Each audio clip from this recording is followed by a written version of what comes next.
It's been a minute. Let's check in on how the British are doing. The Keir Starmer government has announced a ban on the possession of ninja swords, which is set to come into effect from the 1st of August. Those caught in possession of a ninja sword in private could face up to 6 months in prison. A ban on all knives is a very difficult thing to uphold. People use knives for all sorts of things, but a license to carry certain knives is an option. Is it okay for me to hit back in self-defense? How do the laws work around this? Own protection doesn't work.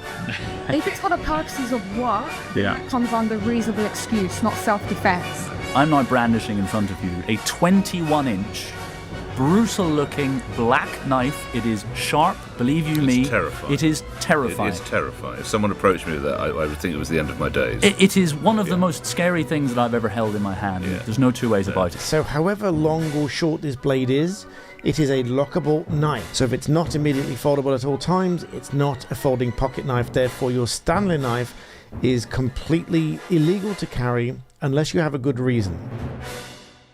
I don't even know what to say. I'm not sure what I expected. Making fun of the British is an American tradition. We dunked on them in 1776, and we've continued to do so ever since, especially as gun owners.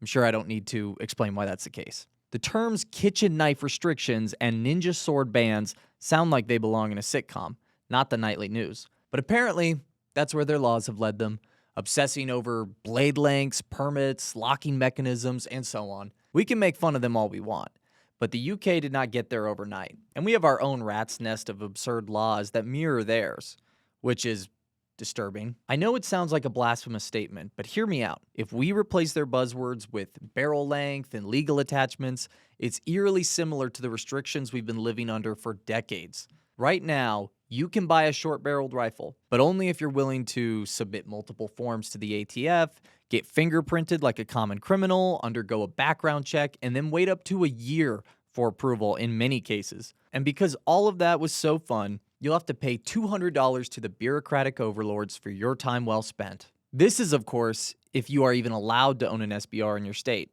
My favorite part of the Constitution is also when the founders said, "The right of the people to keep and bear arms shall not cost more than $200. If you want to carry a knife publicly in England, concealed or open, expect to need letters of endorsement for certain locations or a valid work-related reason. You may be thinking, how in the world do they put up with all this? Well, try taking an SBR across state lines without telling anyone. See how that goes. Here's what the ATF says you need to do before transporting your SBR, even temporarily. A registered possessor of an NFA firearm other than a federal firearms licensee/special occupational taxpayer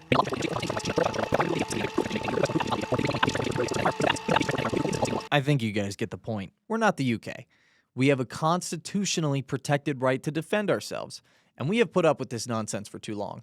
Luckily, there is a bill in Congress right now that seeks to change all that. In January, the ATF finalized its unconstitutional rule pertaining to firearms with stabilizing braces. Under the ATF's new rule, any pistol brace firearm would be considered an unregistered short-barreled rifle, subjecting these firearms to draconian regulations under the National Firearms Act of 1934. Now, keep in mind, this rule doesn't just violate Americans' Second Amendment liberties, it also subverts Congress's sole legislative authority, because Congress makes laws, not unelected anti-gun bureaucrats at the ATF. Longtime friend of NAGR, Congressman Andrew Clyde has teamed up with Senator Roger Marshall to introduce the SHORT Act, or the Stop Harassing Owners of Rifles Today Act. Now, this bill was introduced years ago under Biden's tyrannical ATF and its twisting of the NFA to create the infamous pistol brace rule. While this bill still seeks to reverse Joe's draconian gun control, it has much larger implications. The SHORT Act takes a swing at the text of the NFA to make the definition of short-barreled rifles and shotguns much more exclusive. This bill seeks 3 major overhauls to definitions established by the NFA. But before I explain them, I want to let you know that we've created a petition to federal lawmakers to pass this bill as is, without watering it down. So go ahead and click the link in the description to sign that petition and tell your representative what you think. So what exactly does the SHORT Act seek to change? Quoting directly from the announcement article on Senator Marshall's website, the SHORT Act takes a step toward rolling back nonsensical regulations that the National Firearms Act has placed upon gun owners. I challenge my colleagues in both chambers to pass this legislation and join me in fully restoring and protecting our God-given Second Amendment rights.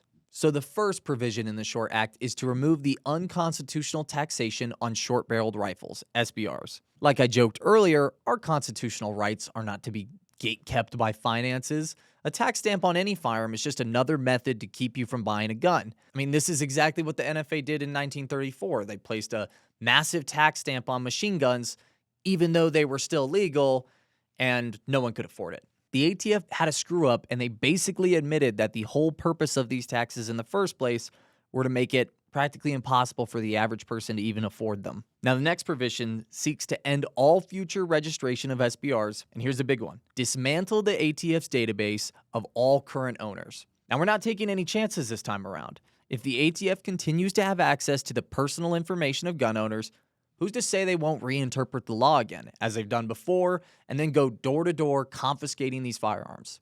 I mean, a year and a half ago, during our lawsuit against the ATF's arbitrary ban on forced reset triggers, which we continue to win battles on thanks to all your support, the judge issued an injunction in our favor, meaning the ATF could not confiscate the triggers of our members.